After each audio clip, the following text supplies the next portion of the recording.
somewhat of a West Coast accent from you. Yes, sir. Yeah, the way that you just said different. You said it almost like how they said it in some of the old school West Coast classics. Yeah. Yeah, I mean So, that's what I listen to. So yeah, I'm sure it comes out in my language, some way or another. right. Yeah. Tell me about what it was like in elementary school for you. What was it like being a kid growing up in South Central? Did you say South Central? Yes. Yeah. Tell me what it was like growing up out there.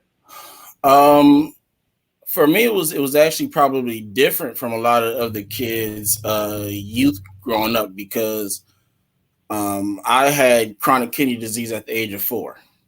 Wow. And so my childhood wasn't like everybody else's. It was the go outside and play type of thing like everybody else did, but it wasn't always, taking trips and doing those things. I spent 2 months in a hospital at 4 years old when my kidneys did fail. And so, I pretty much worked on 30% of kidney function through my whole childhood to the age of 16. So from an early age of 4 years old, you were taking life seriously, more seriously than probably most people around you. Correct. Wow. Did you feel your mindset change even at that young age? Did you feel it change from every day is just a good fun day for Philip to having a more serious perspective about life?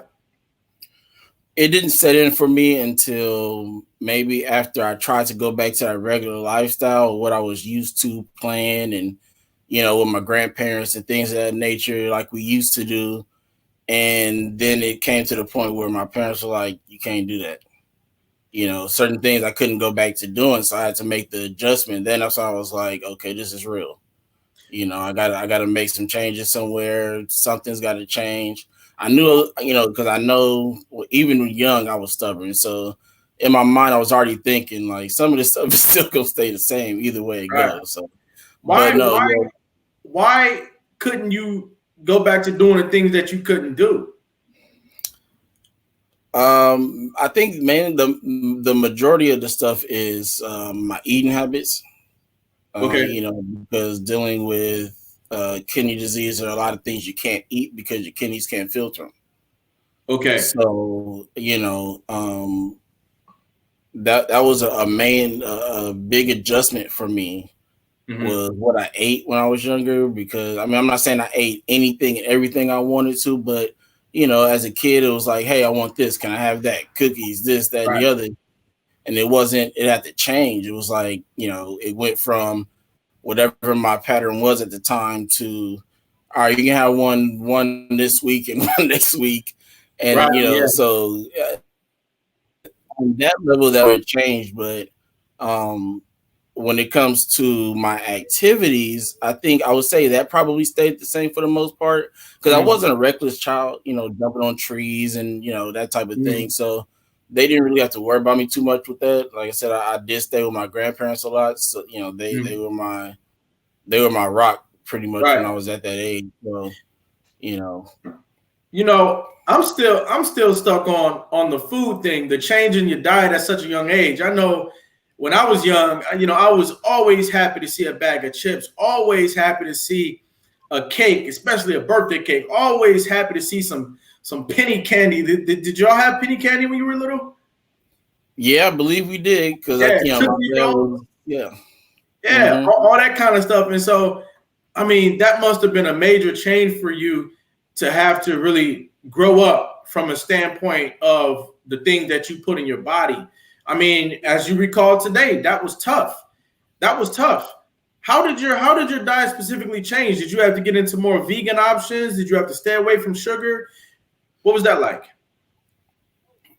It was more of like staying away from sauces, staying away from seasonings, that type of thing. So what I learned to do real early because my mom loved to cook at home along with my grandparents as well were uh I learned to use certain seasonings that actually make certain foods give off, juices and things of that nature so it doesn't make your foods dry. So, like for instance, with pasta, I learned how to let certain fluids out with shrimp, or with beef or chicken or whatever. So that way the pasta is not dry and it still gives that seasoning off at the same time. So it made it a big adjustment. I had to learn on the fly basically, because it's not like my parents were used to doing that. Cooking that way. They're used to cooking. My family is pretty much from the South, so Arkansas, Louisiana, that area. So they're used to cooking with tons of seasonings and things of that nature. So I pretty much learned how to. I learned how to cook from them. I learned how to cook what I can eat from myself. From yourself? Yeah. So would you say that your family all of your family didn't really change the way that they were cooking based off of your condition? Oh no, that's definitely true. my family still eats the way they've been eating for the past 30 years, and that's not going to change whatsoever. So, and I don't expect it to. I didn't expect them to change their eating for me. Now what I expected was for them to change the way they cook for me if they cooked for me. Right. Not necessarily the way that they ate. I'm not that type of a selfish person where it's like, oh, I got to eat this way. You do too.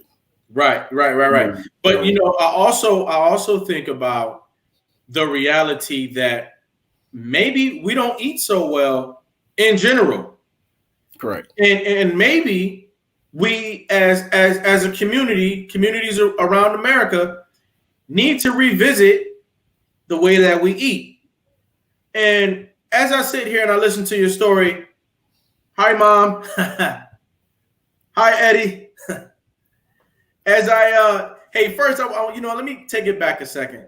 I appreciate everybody who tunes in to America's Next Motivator, supports our guests, and supports our platform every single time that you show up here for our broadcast. I appreciate you every single time.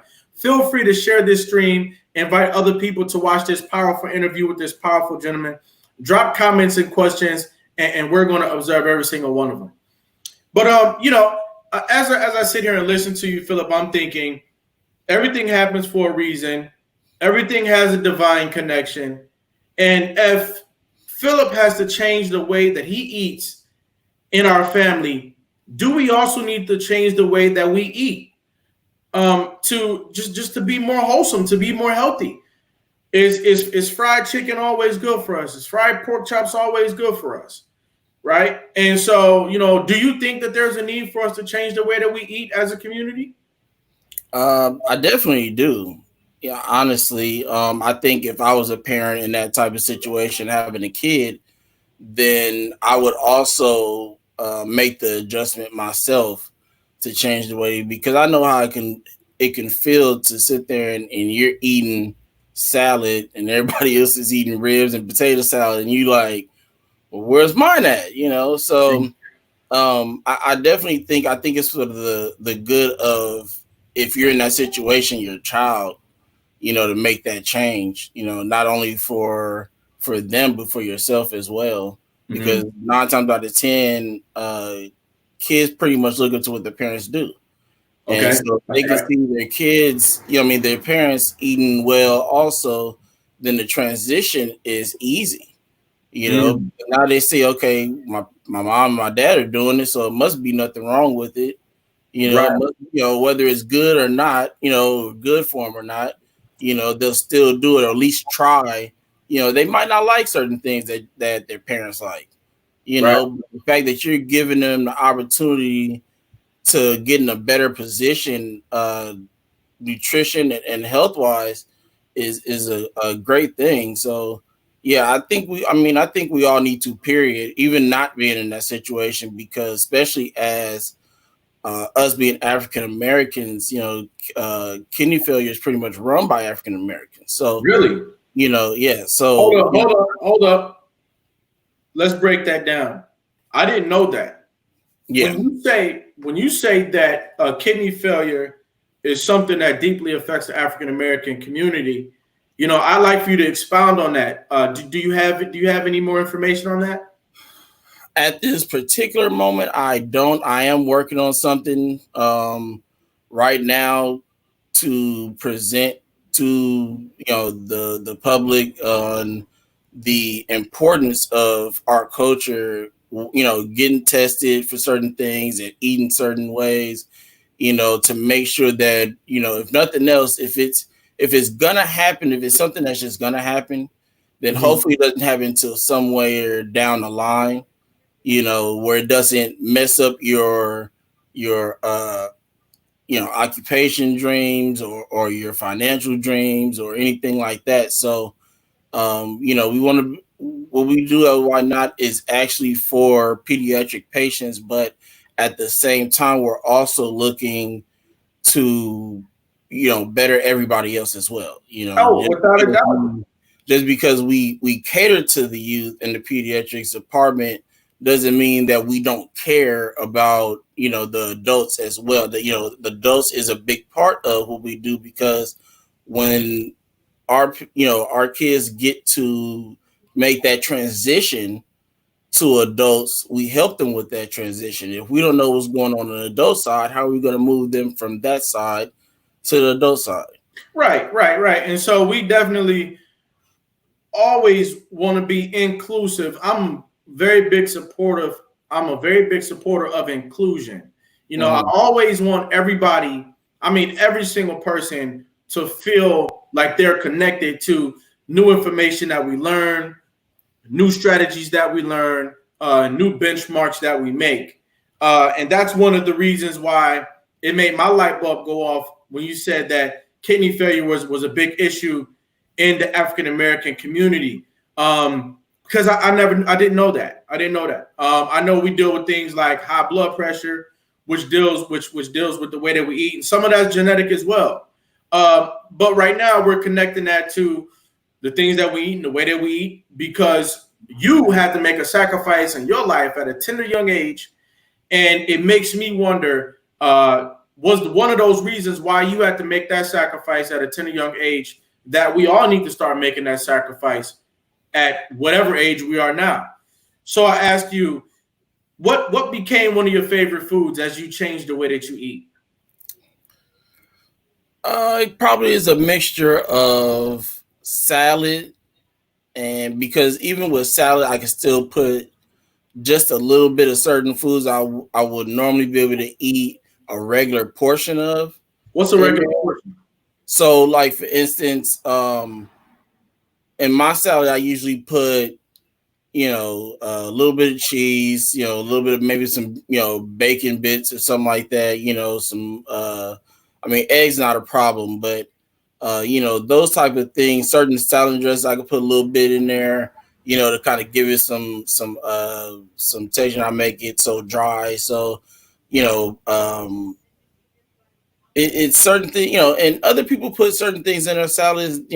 Certain things that I don't put in there, but that I would be able to if I did eat those things, as opposed to sitting down for Sunday dinner, and I'm sitting there eating bacon wrap something, right, right, something like that. So it's big to make that change, honestly. it's Like I huge. said, especially because if I'm sitting there and I got this plate of health food sitting on my plate, family, it's somebody's birthday or it's Easter or it's Thanksgiving, and and everybody else is sitting there eating ham and potato salad and green beans and potatoes and all the stuff that I like, and I can't eat any of it. Right. Well, is that a fact that you can't eat any of it? Because my thing is this: I understand the need for us to eat to live. That's a big, big, big piece. Correct. And it shouldn't be that I'm eating a health food item and you're eating regular food. It's that we should all be eating health food at some point in time, right? There should be no such thing as junk food.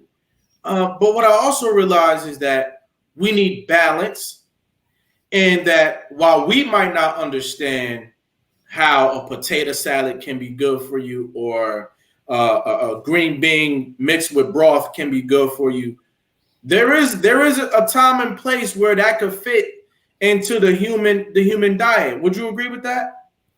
Yeah, but I also feel that even if a doctor says, "Hey, you can't eat this" or whatever, I feel like if you get that urge, Mm, like I'm not saying go out and get no, 2 or 3 day worth of whatever it is that you're spurging, but get a little bit, get that, kick that urge out the way and go back to doing, because that's what I do. You right. know, if I come, I'm sitting, I'm going, dang, I got to taste for some red beans and rice. I mean, I Okay. can't have no, big bowl like I normally would have eaten, so I usually go get enough for me to get a little bit out of there, and I usually give the rest to my pops or something like that. Mm-hmm. Let him devour it, and that way I don't have to worry about looking at it in the refrigerator and attempting to go get it. So, but yeah, I got it's it. yeah. I got it. So what was next? What was next? How were your aspirations affected? What did you want to be, and how did that change as your life progressed? Wow. I had so many things on the table that I wanted to do that I didn't know what I wanted to do. Wow. And, I wanted to play football, of course. I wanted to go to pre-law for school. I wanted to be a pediatrician at the same time. So I wasn't sure exactly which way to go, and I know it's something that's important to figure that out early, Mm-hmm. when you're coming up, because it can affect, which way you end up going. So if you don't know what you're doing and you just going through school, just taking regular classes, and then you all of a sudden you're like, all right, I want to do this. And then you mess around, go to a counselor, and they're like, well, now you got to go take all these classes Mm-hmm. to get to where you want to go. When Mm-hmm. had you figured this out, 2 years ago, you would have been exactly where you need to be, to get to Right. where you're going. Right. You So know, so hold on before we get to there, because you're getting ready to take off. I want to know, before you actually took off into your trajectory that you took. I want to know, how did you maintain a positive attitude through it all? Because we're talking about 5, 6, and 7 years of a health condition that changed the way that you had to do things. I want to know how you were able to keep a positive attitude. Was your attitude always positive? my attitude was always positive because I've always had my family by my side. Okay. That's what keeps me going to this day is my family. I have my parents here. The only thing that I think that I wish I still had to this day are my grandparents. Right. Yeah. All of them, as of last year in October, have passed away. So, I think that would have given me a bigger boost to be able to see them see me get to all these major points in my life and how I fought through them, going to school, going to high school, graduating from high school, graduating from college, and things of that nature. So, my family is pretty much what's gotten me from age 4 to now. Wow. Without them, I don't get here. I don't, because it's been times where I've been in the hospital a month, 2 months, and it was always somebody coming to see me, somebody always sitting with me, somebody always laughing with me. Wow. And if people don't believe that laughter is the best medicine, you better pick. Yeah, okay. I'll be Right. the one to tell you that I laughed plenty of times sitting in the hospital with tubes in my sides and wires in my back. And I've had family come, as bad as I was hurting in those areas, I was still sitting there laughing. And it's what got me to realize, like, if all these people are willing to come see me and sit with me and spend their time with me, then I need to take my time and use that time to fight, to get out of here, to have a better life, Mm. because they're not doing it for nothing. They want to see me get out of whatever situations that I'm in, and especially, the other thing that got me out of that is I had a really good church family. So whenever they saw me, they were always, "Hey, Philip, let me pray for you." They were calling, "Hey, let me pray for you." My uncle is the pastor emeritus of our church, the church Okay. that I'm at now, and my cousin actually is the executive pastor over that now. But originally I was at a church called Great New Jerusalem, and that church was always good to me. Right. You know, So I want to take this moment to zoom in on the fact that you bring up another good point that family essentially is everything to you, and your family being a part of your life and showing you that you matter, showing you that they want to see you get out on the other side of any time you were in the hospital meant the world to you. What would you say to families all across America who might have a loved one who's going through something that they have not checked on? What would you say to those families today? stay by their side at all costs. Don't turn your back on them. Just because they might not get better in the time that you want them to get better in, doesn't mean that it's not going to happen. And your love and your commitment to love them and be there for them will push them further than you could ever imagine. A person's fight can only go so far. And with the Mm. additional fight of family and friends in those types of situations, man, you can see things turn around at the drop of a hat. I have a real quick example. Um, in 2010, I had to get rushed to the emergency room because I had a brain bleed, and I had to go into emergency surgery for that brain bleed that same night. They rushed me in there. Before I went in there, the first person I saw was my mother. She was sitting there. She was on her she was on her phone, and I woke up and she looked at me. And I remember the nurse walked in and she said, "Okay, I just want to let what's going to happen for this surgery." And at that point, I'm looking at, I'm like, exactly what do you need to tell me that I'm gonna need to know because I'm gonna be asleep.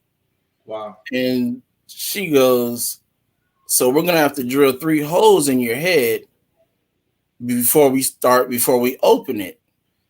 And I remember my mom looked at her and she said, You do mean asleep, right?" And she said, "Oh no, I'm sorry." I just looked at her and I laughed because my mom looked and she just kind of stepped in front of me because she already knew, you know, uh, she knows her son at the end of the day.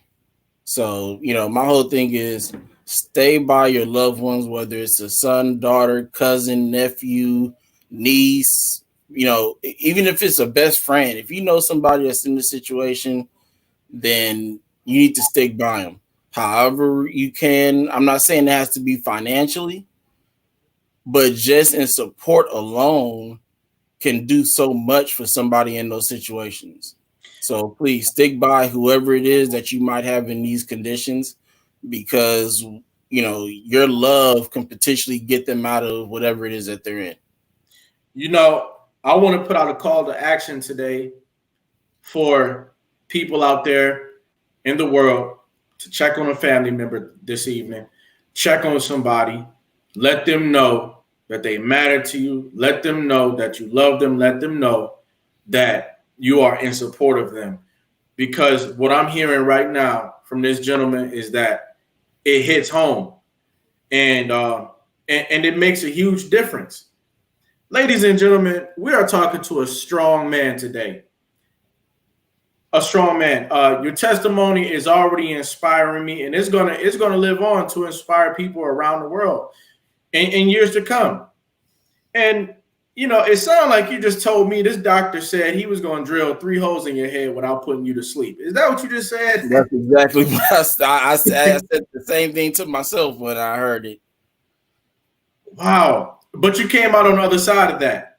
Oh, definitely. I think it took about a day or two for me to wake up. Mm-hmm. Because being in that type of in that type of surgery, it takes it takes for them to use a lot, Okay. to keep you down and keep you, out of it. And so, it took about a day or two for me to come back. And, like I told you, man, the family thing, and when I woke up, both my parents were standing there. Right. They weren't going to go anywhere. They took off work for however long they needed to. And they have continued to do that over time. Even to this day, if it was, something that landed me in the hospital, major, my mother would get a phone call and be off work and be at the hospital in a split second. I'm 30 years old and she will still do it. Right. To this day. Right. We don't get too old for the connection from one family member to another. And like you said, family is not always somebody that's blood related to you. It can be a friend, it could be an associate that becomes family. It could be your next door neighbor. We have an opportunity in life to become family. Would you agree with that? Definitely. I mean, I've had a lot of people that in the beginning I've called, just friends or people I knew, and it led from that to them being like family to me. I mean, my best friend is probably the closest outside of actual family that I actually consider really kind of, family. So also a guy named Darren that I did my teacher's program with. He's actually an elder in the church. So to have him in my life as well was big for me. And he's always been there. He's come to see me in the hospital. He's called me, he'll text me or whatever the case may be. So there's another number of people that I have in my circle that aren't related to me by blood, just off the things that we've dealt with together. Definitely, I feel like they're family for sure. Sure. Ladies and gentlemen, we're talking to Philip Jones Jr. His testimony is very inspiring, but we're not done. We're going to be back after a brief message to learn more about how Philip Jones Jr. has overcome in the past and will continue to overcome in the future right after this message.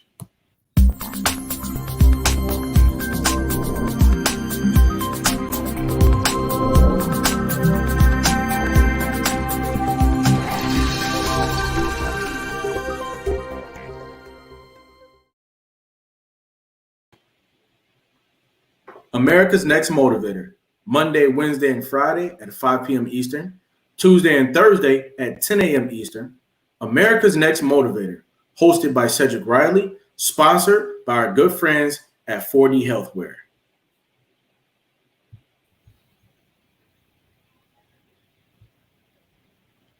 And we're back. You okay, Philip? Yes, sir. So tell me, have you gone to different places around the country and shared your story? Not really, honestly, because it took me a while to kind of work that up to start talking about my story. So honestly, not within the past 10 years, I've told some people that really don't know it too much. I've met a lot of people at the transplant games who I also consider my family. That they're all either transplant patients or they're donors or donor families, and they play a big part of my life also to connect with them. So really kind of outside of them, and doctors, I guess. I haven't not really told my story like that. So. Right. Well, I'm happy to have you here on America's Next Motivator, because what we're doing is we're collecting stories from our people and we're presenting them so that people can gain inspiration, education, and motivation. But I can see you going to different places, sharing your story with young people, sharing your story with adults, because anything that involves your immediate health being in jeopardy is a tough thing to deal with. It's a tough thing to deal with. And you've been dealing with it from the time you were 4 years old. So I'm proud of you today, and I'm glad that you were willing to come onto our platform. But I want to talk about, how did you end up getting involved with the nonprofit? Because at some point you had to say, hey, I'm going to give back to other people who are affected by this. Is that true? Oh, definitely. It's funny because we had that. Me and Edward had that conversation earlier today, and I was telling them, Who's you that with? know, Edward is the CEO of Why Not, Okay. and Edward got me into. We met at the 2018 transplant games.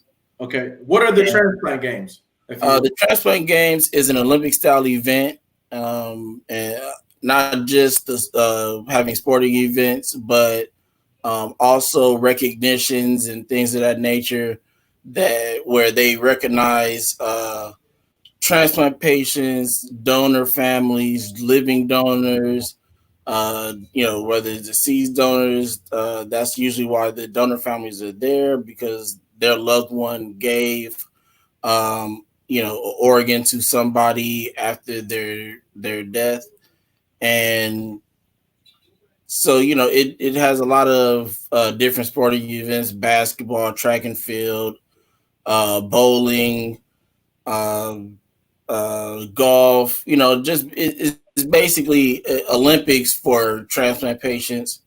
And it's a great experience, man. The first time I went was actually in 2008, which was in Pittsburgh. Mhm. And I mean, it opened my eyes to a lot of things, a lot of people, and I definitely was trying to get back from that year to 2008. And the only thing that kept me from going was the fact that I've had some pushbacks. Basically, I've always ran into something. I don't have the perfect health, so sometimes when I look up, it's just some things that I have to deal with. You know, Right. and but I was able to get back in 2018, and I met Edward Drake at the basketball tournament. We were both in at the time, and we talked for a split minute there, and then and he gave me his contact and stuff, and he said, "Hey man, contact me." And from that point on was when I said, "Okay, I know this is who I want to be, who I want to do, what I want to do with." Because I've been trying for the past 9 years before I actually started with Why Not to do what I'm doing now with Why Not. So Right. the fact that he's giving me this platform to do what I've been trying to do for 9+ years Mhm. is wonderful. We got a lot of things going on over there, some things that we're working on to make children smile, to make a difference in pediatric pre and post transplant as well. And the fact that he gave me the opportunity, is wonderful to me, man. I don't take it for granted. I'm very blessed and grateful that he said yes to me. Right. I'm Now, great. Good. when you say that you all participated in Olympic style games, and it was a big deal. Obviously, it wasn't just you and some neighborhood friends. There must have been people there from all over the country, if not all over the world. I just hear when you said that to me, that translate into phenomenal courage, phenomenal strength, and phenomenal belief in self. Teamwork. I get so many positive thoughts when you say that you participated in an Olympic style games, despite the fact that you had very serious health issues, and that other people were there that also had health issues. I think that that's major. I think that is so inspirational to have been a part of. Now, you also mentioned that you partner with Edward Drake to figure out how to put a smile on children's faces. Talk to me about how you all put smiles on children's faces, and who are these children? We have a list. Like I said, we Edward started in Ohio in his hometown. He kind of moved it to Atlanta when he moved, and so we worked in that area as well. Now in the DMV area was DC, Maryland, Virginia, who is run by Austin Lee. I'm in the current position right now, the Southern California representative for the Why Not Foundation. So um, I say it's Southern California, but I try to do as much as I can for this whole side of the United States, as much Right. as I can, because I don't want to just focus on certain kids. I want to try my best to get to all of them, you Wow. know. And so there's a number of things that we do right now. We're actually putting together a toy drive. I mean, I'm sorry, not that. That's way down the line. School supply drive right now. We're working to get school supplies for students who are, maybe still be in school, but they're still dealing with pre or post transplant. Hmm. And so, we want to kind of take a little bit off of them and their parents having to go get these supplies at least early in the year. Okay. I know even with sales, that stuff could come out to, hundreds of dollars sometimes. Sure. uh, we just kind of, our whole thing is to make the kids smile, but also help the parents as well, in their situation, because we know it's not easy. You Right. know, like I said, I've been through the youth side to it, so I know. Um, we don't have a specific location yet for our LA drop off. We're working on a specific hospital right now, which I really don't want to mention right now, but It's in the works. and so yeah, it's in the work, definitely in the works. It's for late August. And so what we'll do is one or two things. Either we'll take these supplies down there, either in backpacks, maybe some drawstring bags, and we're also going to include hand sanitizer and face masks that were getting made, hopefully getting made for our organization, Okay. and including those. Um, and then we're either gonna, if we're still having a lockdown here at this time, where certain Hmm. things locked down and nobody can go in, then we'll just drop them off to some nurses so they can pass them out, or we'll go up there ourselves, of course, with masks and gloves and things of that nature to be social distancing and be Right. safe, and drop them off to them. There'll be a number of things in these bags. It won't just be like, the paper and the notebook. It'll be Right. some things that kind of last them at least the first month or two of school. Right. And so, this is what we pretty much get up every day for. You That's know, and it's very important, not just to me, but our whole team. that's incredible. That's incredible. You guys are running a very heroic organization over there, and I definitely commend you all. Philip, I want you to take a few seconds and speak to parents out there who might be raising a child who has been in need of a transplant. Maybe they're waiting for a transplant. Can you provide hope to any of those parents today?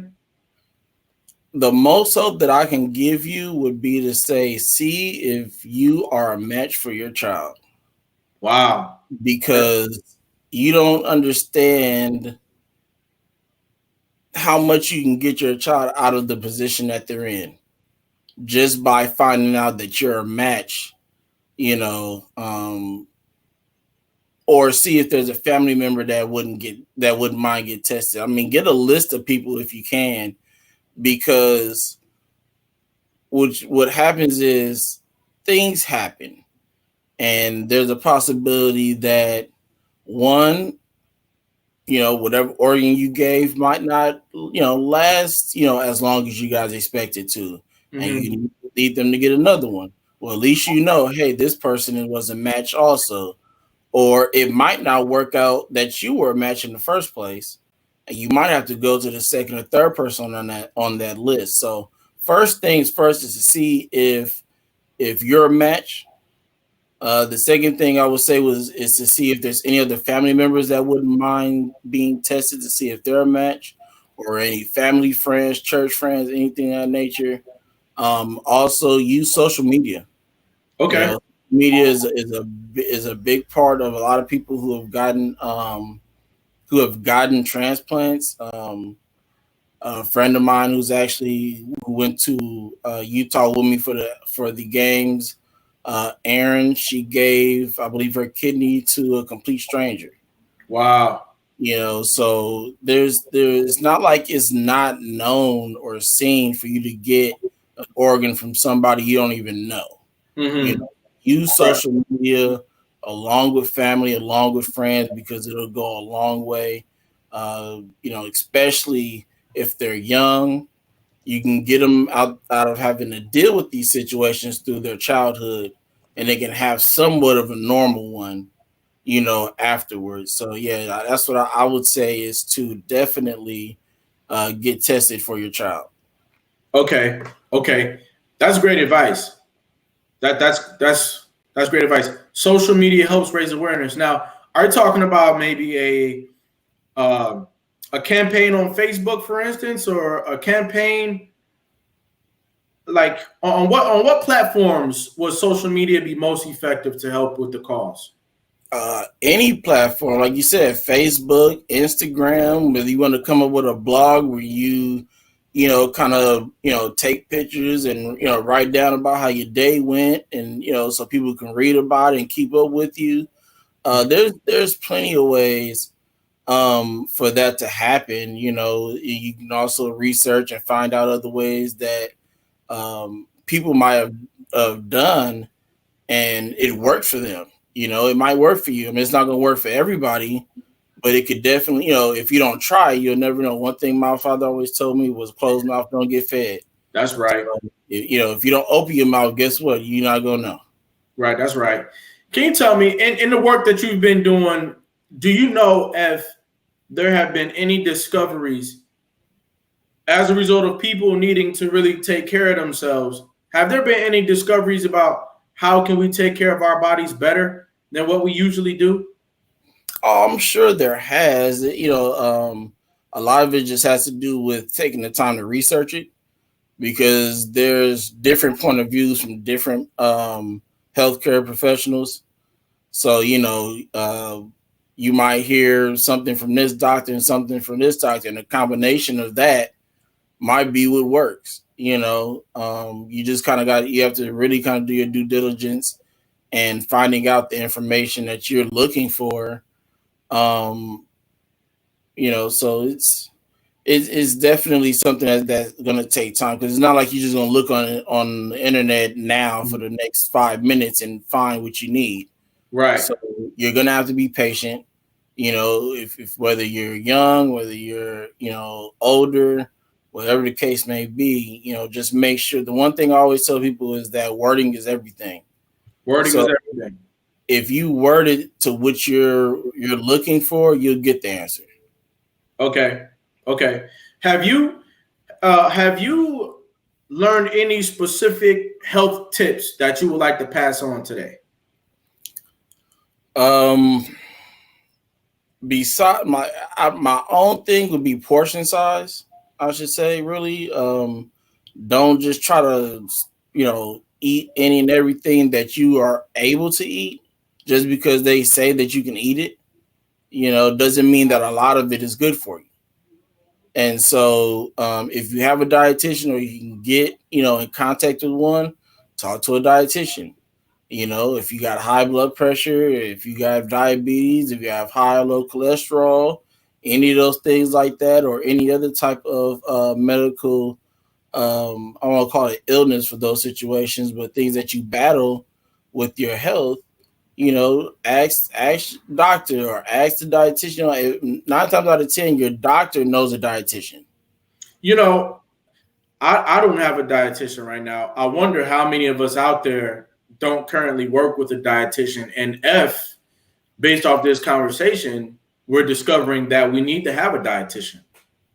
Oh, it would be great to have one. I found a lot of things change for me because it was some things that I was eating because of the wording that I got. It wasn't that I was understanding. It was the fact that I didn't want to get away from certain foods. So I Mm-hmm. was kind of hearing things and just trying to play to one side of it. Like what? You Give me an know? example. So, for instance, recently I was talking to a dietitian and I asked them how to bring my calcium up. And so she said, yeah, eat dark leafy greens. And I'm like, okay. So I said, and the only thing I heard in that was greens. So I'm like, okay, so this regular salad is good, right? She's Right. like, dark leaf. I'm like, oh man. And I'm like, okay, so green beans and peas, right? And she's like, leafy. I'm like, dang. So it's good to when you get one, pay attention to what they're saying. Write stuff down, if you can, because a lot of them have these lists of things that are high or low in certain areas, and they have pictures next to them. So you can know, okay, this is what they're talking about, as opposed to doing what I did and kind of just playing to one side of what I was told. Like I understood what she was telling me, Right. but but I was like trying to keep what I was already eating in play. So Right. yeah, just right as there, take notes, pay attention to what they're telling you, and actually listen to what they're telling you. Because if you don't listen to it, it doesn't matter what they tell you. They can And, be giving you. Go ahead. and you have to listen because your life is on the line. Exactly. And so we have to be very, very careful about our life force energy, the body that we're walking around in, because we only get one body in this life. And it's important, like you say, talk to a dietitian. And for those of us who might need more clarity on dark leafy greens, we're talking about not just collard greens, but we could be talking about Swiss chard. We could be talking about rainbow chard. We could be talking about kale. We could be talking about moringa. We could be talking about sea greens, right? Such as chlorella, chlorophyll. And so these are the sorts of greens that we don't typically have in our diet. Kelp, right? These are the types of things that we need to be exploring and that we need to be getting into in order to take care of our bodies in a better way than we've been taking care of them. Because for some of us, when you say greens, they might be thinking regular basic spinach, or like you said, salad lettuce, or even basic collard greens. But the green variety family is much bigger than what we might even suspect. What do you think about that? Oh, that's definitely true. I mean, it's a long list of things that you can actually eat to better your blood pressure, your calcium, or your cholesterol, things of that nature. And most of us don't even know what's on that list. We think Wow. our normal diet is what the world revolves around in, and it's not. Yep. If you were to have dinner at a vegan play, you had a friend that's vegan and they're like, hey, come have dinner with me, and like, yeah, I'll try some salad and some things that you thinking would Right. be something normal, and you get there and you look and you're like, okay, what is this? Yep. So it's important, excuse me, to research these things, um because you never know. You might come across the things that they give you, you may not like. But if you research it deep enough, you might come across something that you actually do like, that you say, okay, I can do that. I'm still doing it to this day. Mm-hmm. I'm still looking up certain things because I know I'm like, man, I don't eat that. Uh, Prime example, for instance, um, the dietitian that I talked to her, she said fish. And I'm like, okay. And I'm like, so my immediate answer was, does it matter how my fish is made? Does it matter if Good it's question. fried? Does it matter if it's baked, on the grill? I mean, I eat them, all those ways, but I just want to know if it was one specific way that, may not cook all the calcium out of it, or whatever the case may be. And those are also the things you have to ask questions. Right. Talking to a doctor or a dietitian, social worker, any type of, doctor, healthcare professional, if you don't understand, ask questions, because you're gonna be like, oh, okay, yeah, I understand. And then you go home and then you look up and you're in the hospital because Yeah. you really didn't understand and you ate exactly what they told you not to eat, Right. or put in your body. Maybe it's fluid wise. So, you know, Definitely research, ask questions, find out new things. You know, Right. I think that's a big part of this discussion is discover new things. You know, I went to a cookout one time, funny story, and two of the sides were what looked like mashed potatoes and what looked like sweet potatoes. I took some of both. The sweet potatoes were actually turnips. It was mashed up turnips. It was no ordinary potatoes in there at all. It was mashed up turnips. And the other was sweet potatoes, but they were flavored with orange juice. And that for me was a totally new experience, and it was healthy as well. And Mm-hmm. so just like you're saying, we have to be open. We have to be open to changes. We have to be open to change, and we also have to be able to adapt to the changes that happen in the change that happen in our lives. So as we round third base in this discussion, and you've been great today, I want to know what's next for you, Philip. Um, as of right now, for the summer, I'm pretty much full steam ahead for Why Not right now and what we're trying to do. I will start back school in the fall semester. Okay. I already have those classes. I'll be getting my second degree, which would be a theater arts transfer degree. So I'll be transferring with a theater degree and also a liberal studies degree. So when I transfer, I'll be uh, a double major for liberal studies and teachers prep, and also for theater. So that's right now what's kind of on my plate right now is pretty much 90%. I would say 90% Why Not and 10% school, but Right. because no matter how much I put into, it's always a full effort. I mean, I say 10% because uh, I have 6 classes, but two of them are theater, so technically I really only have 4. So Mm-hmm. um, it's a small amount. It's not compared to what I have to do for Why Not. It's when you do stuff like this, it's a lot. You work.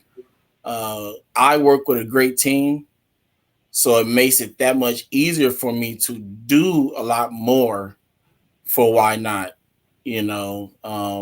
I'm very dedicated to my schoolwork, so I don't even have to worry about if that's going to get done or not. I know Right. that's going to get done. Right. That's as little of a percent I gave it is actually at the top of my list. Right. And So I think that your journey, while it's far from over, has been it's been very much an encouragement to the people around you. I want to let you know that I appreciate your testimony, your story, and you sitting down with us today because you didn't have to be here, but you took it upon yourself to share your story to benefit others. And I got 3 quick questions that I want you to answer as we finish up here. Okay. The first question is, what is survival to you? survival to me is fighting. If you don't fight, you lose automatically. You don't have a shot because no matter what it is that you're fighting to survive, whether it's you being in the army, you being in a health crisis, if you don't fight in those situations,